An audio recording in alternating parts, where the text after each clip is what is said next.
Hello students, आज मैं आपको बताऊंगा कि कई बिंदु आवेशों के कारण किसी बिंदु पर विद्युत विभव कैसे ज्ञात करेंगे।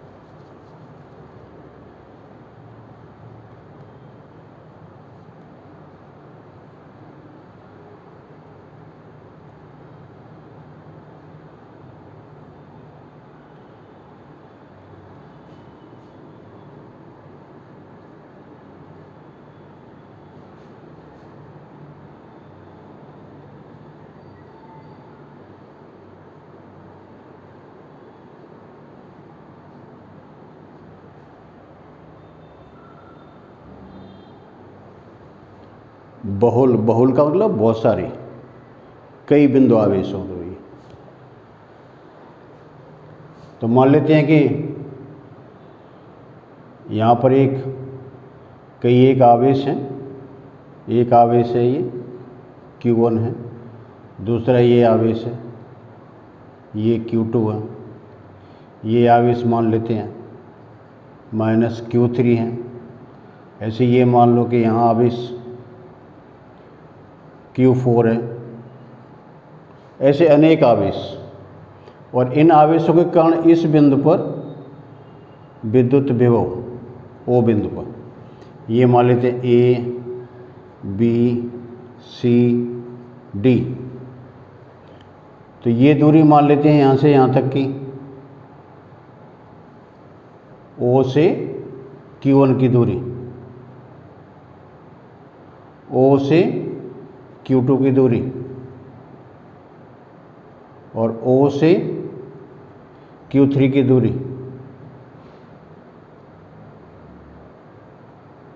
ये O से Q4 की दूरी। तो ऐसे अनेक आवेश का आपकी सिस्टम दिया हुआ है। तो इस सिस्टम के कारण आपको बिंदु O पर विद्युत विभव ज्ञात करना है। यहाँ मैंने 4 आवेश दिखाए हैं, हम इसको n आवेशों के लिए दिखाएंगे। मान लो कि यहाँ पर ये nवां आवेश होता है, Qn। ये nवां बिंदु होता है, और यहाँ से इसकी दूरी होती है ये Rn। तो कई बिंदु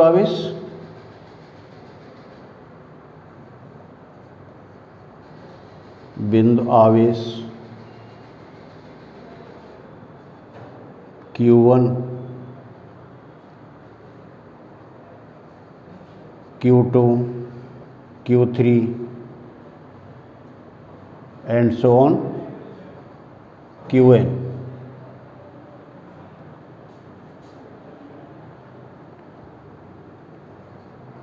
की प्रेक्षण बिंदु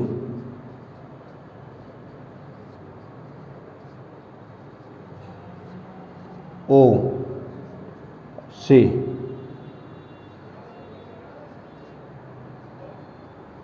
दूरियां क्रम से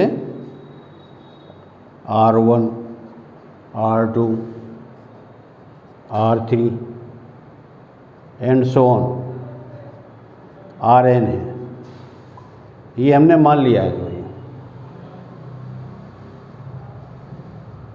माना, तो हम पहले इस आवेश के कारण विभव निकाले हैं, फिर इसके कारण निकाले हैं, फिर इसके कारण निकाले हैं, फिर ऐसे और भी कई एक हों दो इसमें।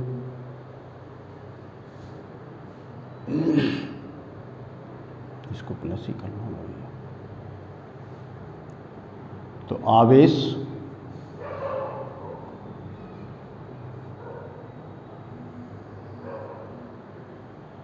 Q1 के कारण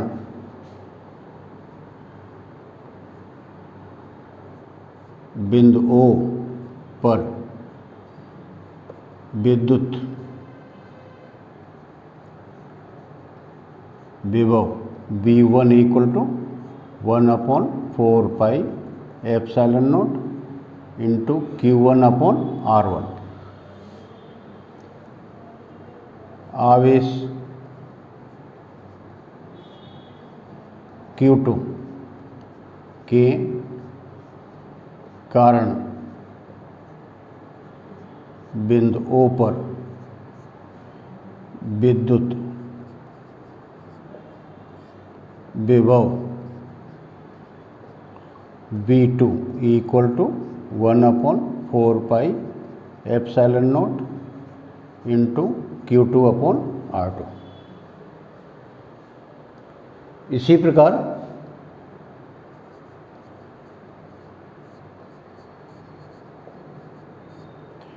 V3 equal to 1/4πε0 Q3 upon R3। V4 equal to 1/4πε0 into Q4 upon R4। nवें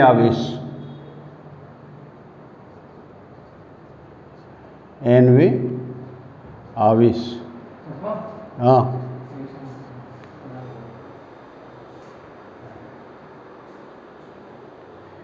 nवें आवेश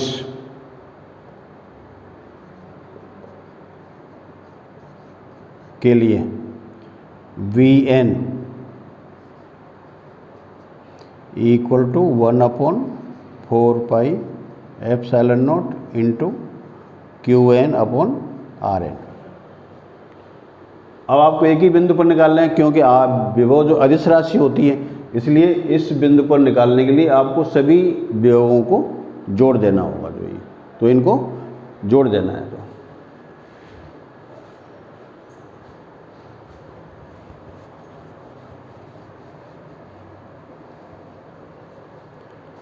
अतः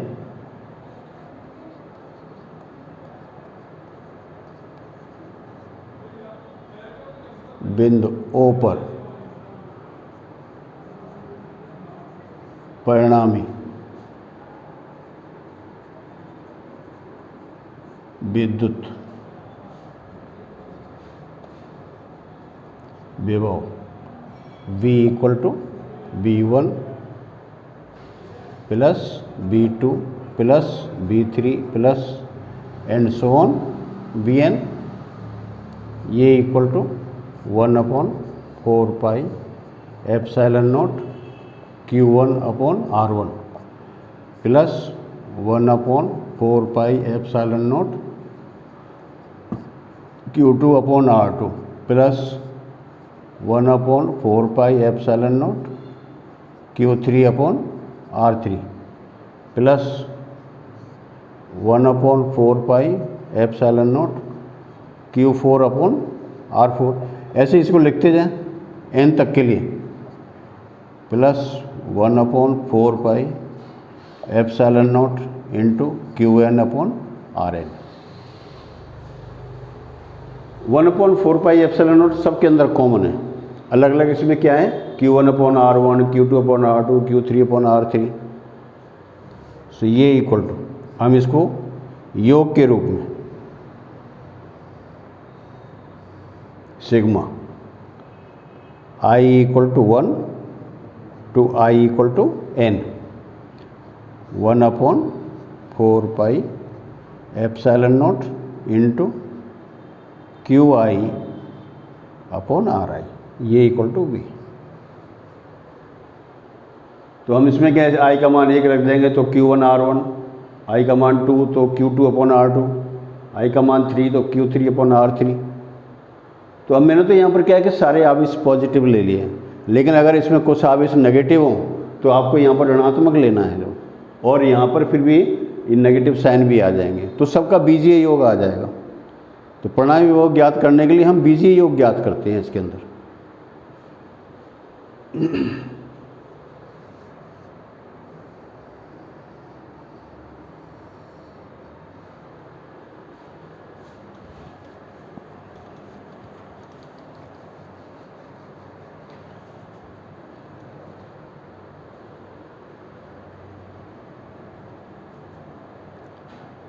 अतः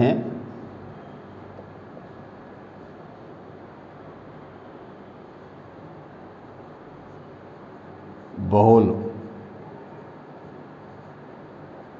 आवेशों के कारण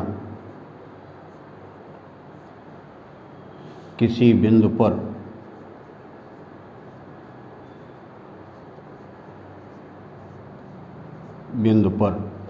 विद्युत विभव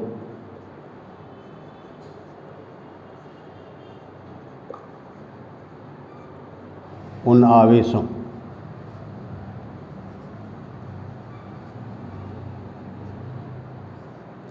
के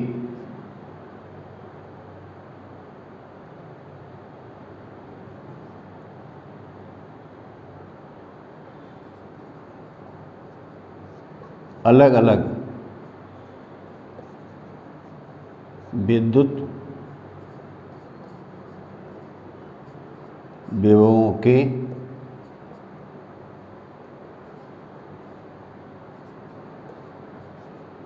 बीजीय योग के बराबर होता है।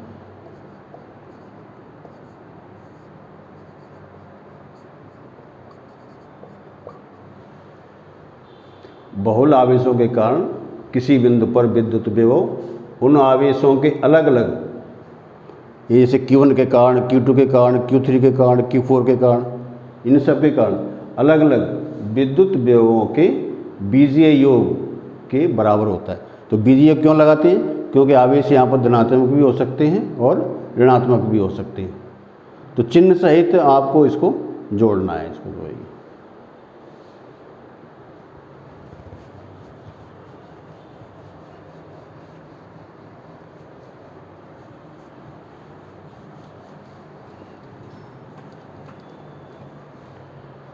अब मैं आपको बताऊंगा कि विद्युत क्षेत्र और विद्युत विभव का एक तुलनात्मक विभिन्न वस्तुओं के कारण कितना कितना विद्युत विभव, कितना कितना विद्युत क्षेत्र होता है।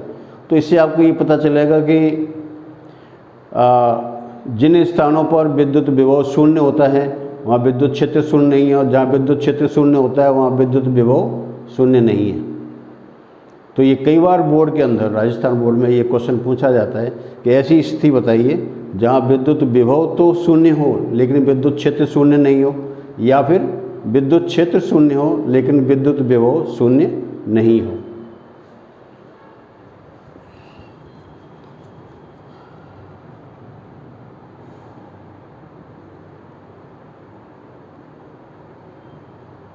आवेशित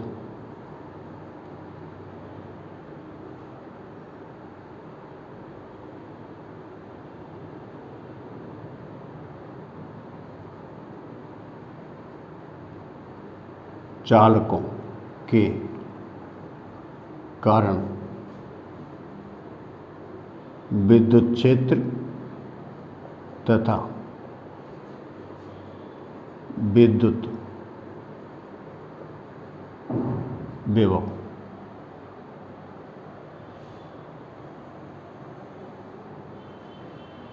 तो हम यहाँ पर ले लें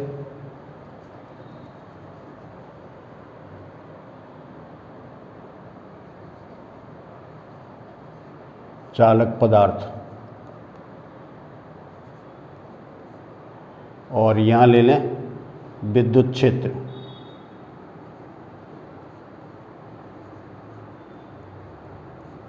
और यहाँ ले लें विद्युत विभव।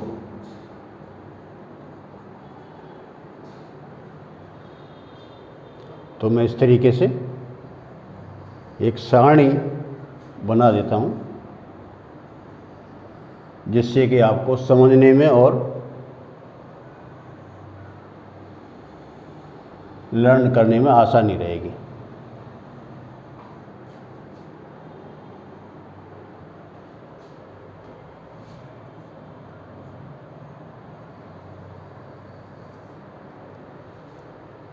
जैसे मैं चालक पदार्थ के अंदर सबसे पहले ले रहा हूँ जो आपने गाउस नियम के अंदर अनुप्रयोग पढ़े हैं, गाउस नियम के अनुप्रयोग पढ़े हैं, और उन्हीं चालक या चालकों के लिए विद्युत विभव भी आपने पढ़ा है। उसी को हम यहाँ पर एक एक करके लेंगे इसमें। तो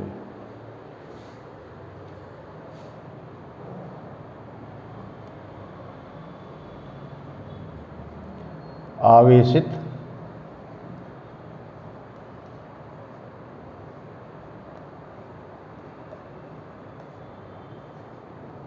गोलीय कोश। पहले हम इसको लेते हैं। आवेशित गोलीय कोश के कारण जो विद्युत क्षेत्र वो 3 स्थितियों में होता है, गोलीय कोश के बाहर, पृष्ठ पर और अंदर। तो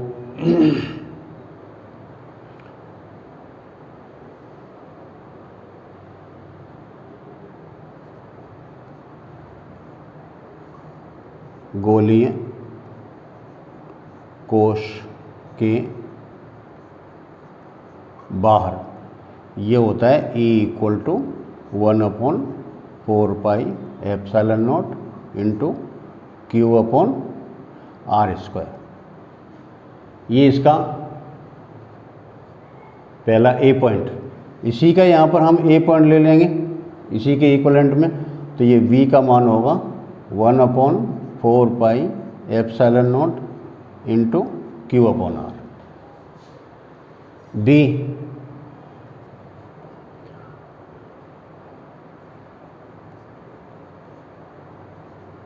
गोलीय कोश के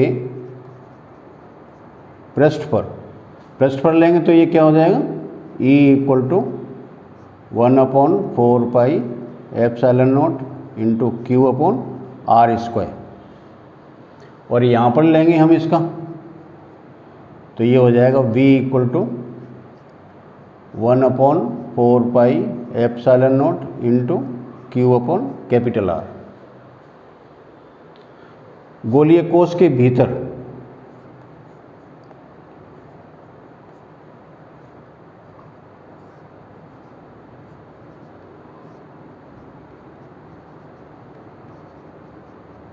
अंदर लें तो E का मान होता है 0।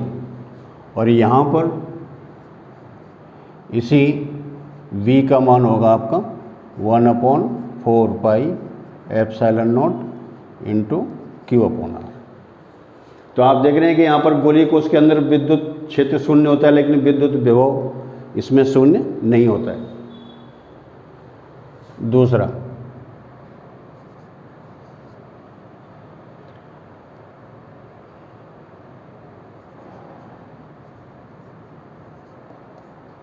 आवेशित अचालक गोला।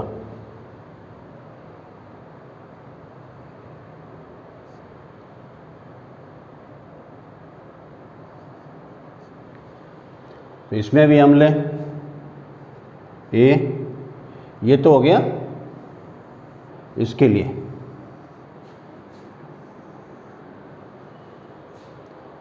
ए लें गोले के बाहर तो E का मान 1/4πε0 इंटू Q/r²। बी लें गोले के पृष्ठ पर तो E = 1/4πε0 इंटू Q/R²। और सी लें गोले के भीतर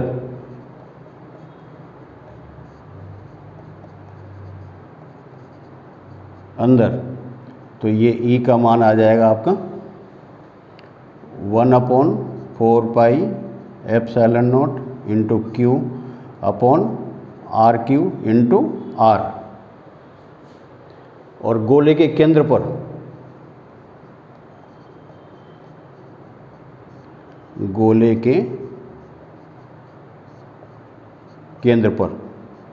E = 0। अब इसी को आप इस विद्युत विभव में देखें ए, तो ए में आपका ये V का मान होता है 1/4πε0 into Q/R। B = 1/4πε0 into Q/R। C V equal to 1/4πε0 into Q/2RQ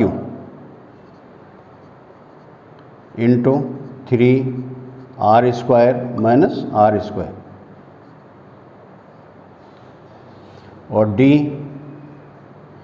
लेव इसके केंद्र पर, तो V इक्वल टू हो जाएगा 3/2 इंटू 1/4πε0 इंटू Q/R², Q/R।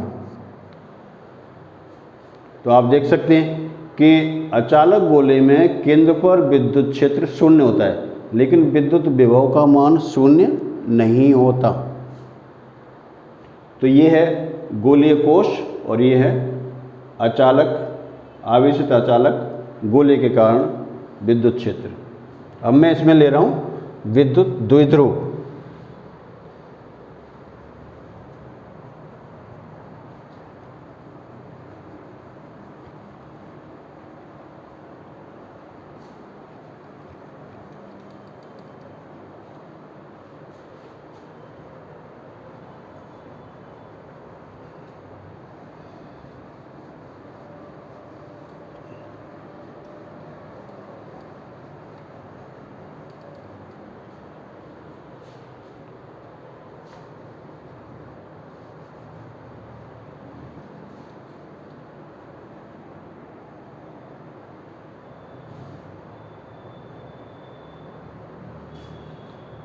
अब हम ले रहे हैं इसमें तीसरा नंबर, विद्युत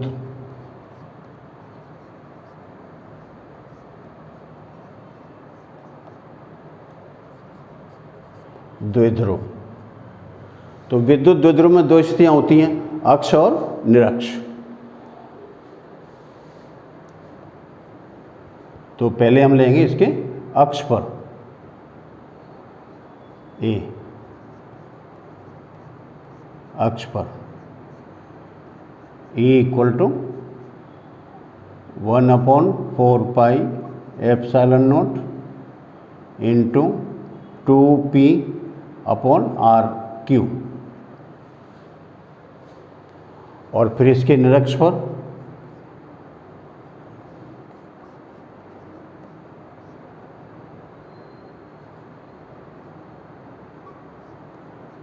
E equal to 1/4πε0 into p/RQ। ये तो है इसके विद्युत क्षेत्र अक्ष पर और निरक्ष पर। इसी के यहाँ अक्ष पर देखें तो V equal to 1/4πε0 into p/R²। और इसके निरक्ष पर देखें तो V equal to 0, V equal to 0। अब इसके मान लो हम केंद्र ले लें, द्विध्रुव का केंद्र।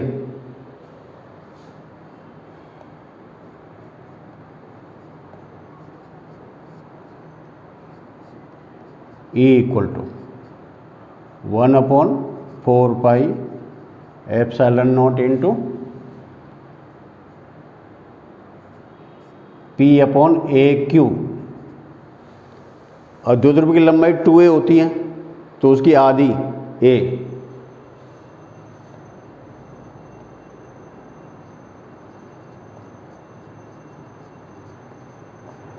द्विध्रुव की लंबाई ये इक्वल टू 2a होती है। तो ये वाला a मतलब यहाँ पर है, क्योंकि हम केंद्र पर ले रहे हैं तो दूरी उनसे दोनों आवेशों से a के बराबर होगी। तो और यहाँ पर हम इसका लेंगे केंद्र पर, तो v इक्वल टू 0। तो द्विध्रुव के केंद्र पर विभव का मान शून्य होता है, निरक्ष पर शून्य का मान शून्य होता है, लेकिन विद्युत क्षेत्र इसमें शून्य नहीं होते हैं।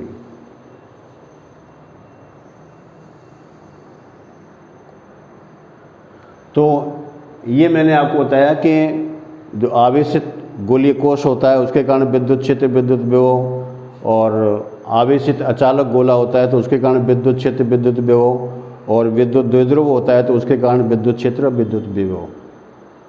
तो ये इनका कंपैरिजन वगैरह है। तो आप इसको अच्छी तरह से पढ़ें, अध्ययन करें, और इस वीडियो को सब्सक्राइब करें, लाइक करें और शेयर करें। Thank you.